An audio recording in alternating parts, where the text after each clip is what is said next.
Help me welcome to the stage Betty Ann Polaha.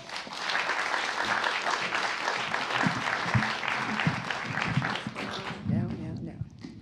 Okay.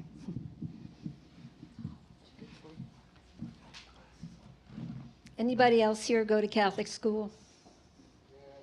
Yes. Well, some things were the same as public school, but there were subtle differences. I'm going to take you way back to when the blackboard was the only teaching aid we had. And our school was decked out. We had blackboards on 3 sides of the room. And I'm going to tell you that that room was twice the size of this room because we had 40 to 60 kids in a room with one nun. We used those blackboards hard. We used them for everything. Math problems, times tables, spelling words, writing a sentence with the spelling word in it, copying notes. I don't think we had a workbook to our name. Writing down questions that we'd have to rewrite for homework. And my personal favorite was diagramming sentences. Anybody remember diagramming sentences? I love diagramming sentences. Only once in a while did we use them for I must not talk in school. By the end of the day, there was at least a ½ an inch of chalk dust laying on the chalk holders, and it would spill off and be on the floor, and the black erasers would be white, and the chalk would be worn down to little nubs like this. And it was a mess, and somebody had to clean it up. Well, being a Catholic school, we didn't have a janitor.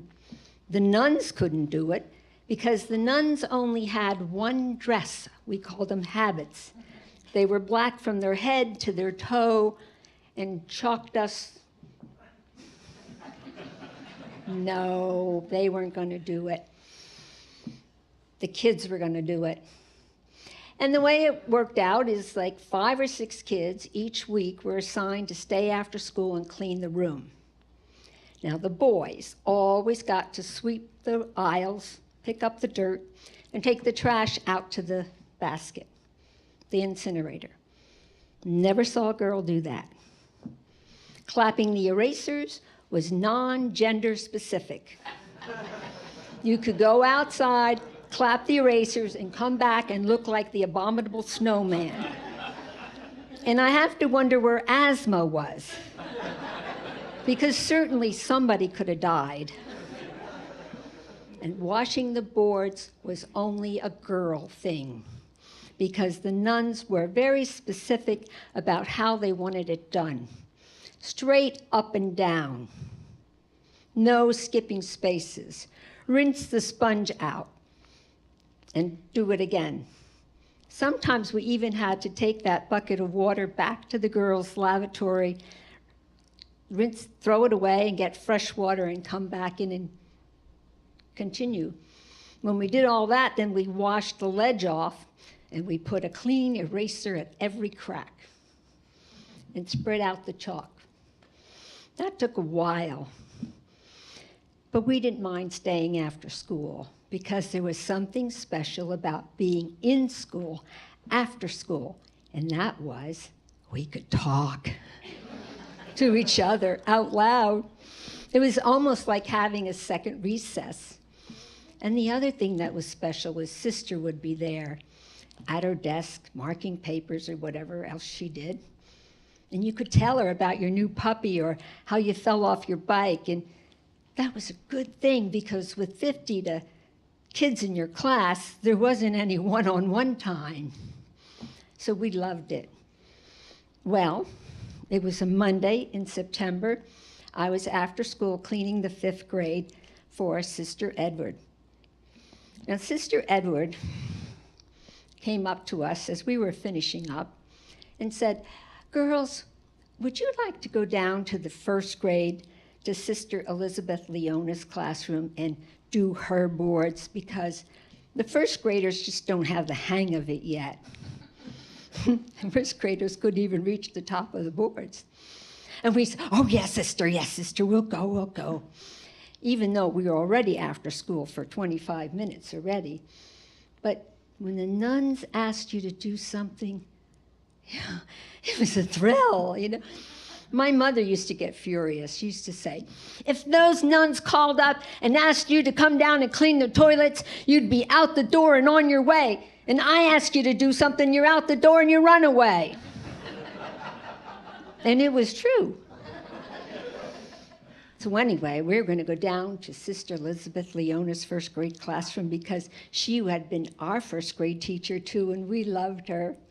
And we went down and we did our business and we talked to her.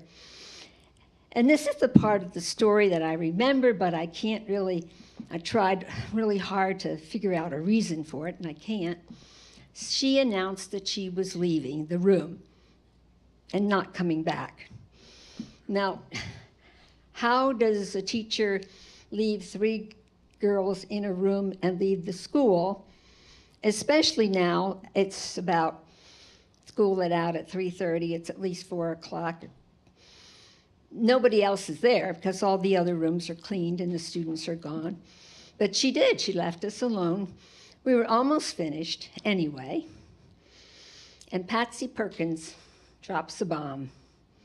She says, I was in the boys' lavatory. That's impossible. I've been in the school for 5 years and I've never, you got to understand, this is a Catholic school. We don't even say bathroom. We say lavatory.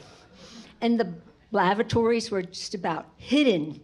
They were on opposite ends, the girls and the boys, catty corner. And in order to get to them, you had to go down a little hallway where there was no door, no office, no nothing, that you would have a reason to go down that hallway.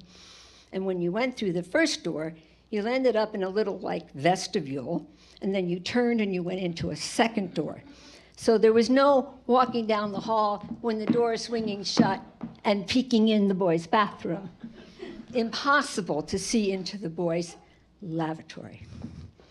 Well, it turned out that summer, our parish volunteers painted the whole school. And on that Sunday, Father McPeak said, if anybody wanted to see what the school looked like, since it had been painted, school would be open from 1 to 3, and anybody could come in and see the school.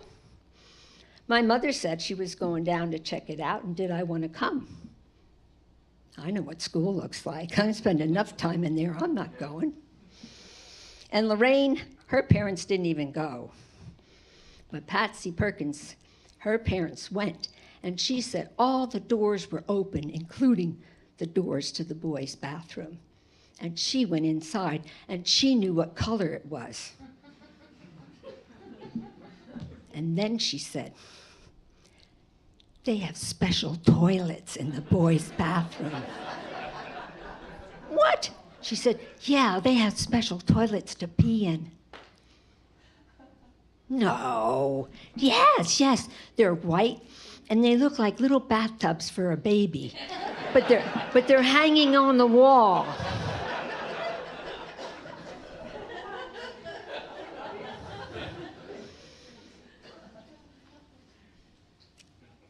I had a brother and a father. We didn't have anything like that at home.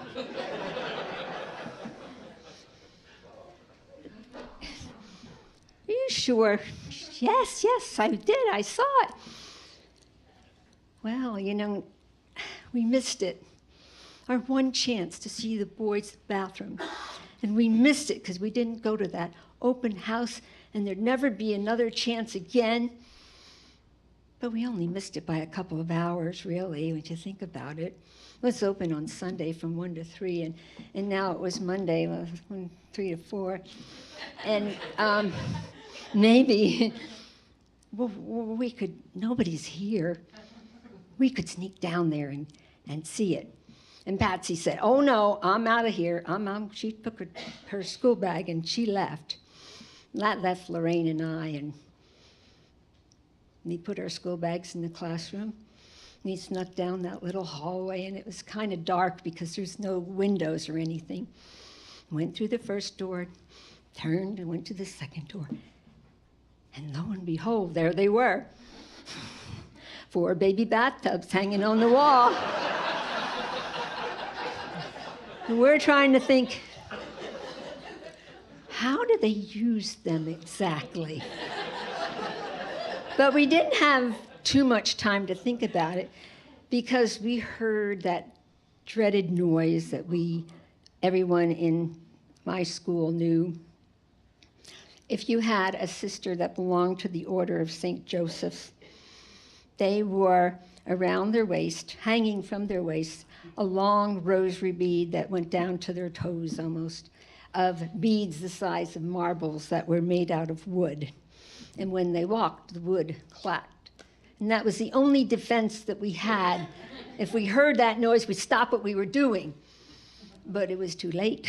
We were in the boys' bathroom. So I said, oh, it was me. Quick, let's go in the stalls and sit on the seat and pull our legs up so she won't see us. You got to think, why was she coming there in the first place? And then we heard the doors open, and she said, girls, I know you're in there. Come on out. And the worst thing about it was we recognized the voice. It was the voice of Sister Alice Gertrude, the meanest nun in the whole school.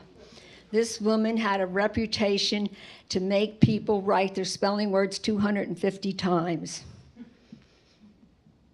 We even had a nickname, Sister Gertie Girdlebender. So we walked out of the boys' bathroom down the hall. She didn't say a word, picked up our school bags, hightailed it outside. Oh, we're going to get expelled. Oh, my God. Oh, my God. She called my mother. Oh, my mother. Oh. But we couldn't talk long because it was late already. We had to go home, and we hatched this plan that we would get on the phone and stay on the phone all night so nobody could call. I only had one phone, so I'm crouched under the end table in the corner, whispering to Lorraine, and I'm saying things. Oh, when Sister Edward finds out, she used to like me. And Sister Elizabeth Leona thought I was so cute in first grade. And now she's going to know that, what sin did we commit? Well, it wasn't disobedience, and nobody ever told us not to go in the boys' bathroom. But it might be one of those 6 or 9, those 2 commandments that we didn't really understand because they had something to do with sex.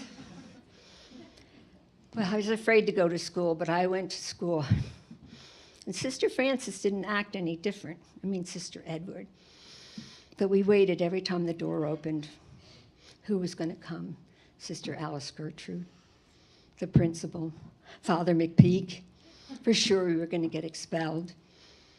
And nothing happened. And I ran home to see if there was a letter in the mail or that they called my mother. And my mother was completely normal. In a couple days, nothing happened. And nothing happened.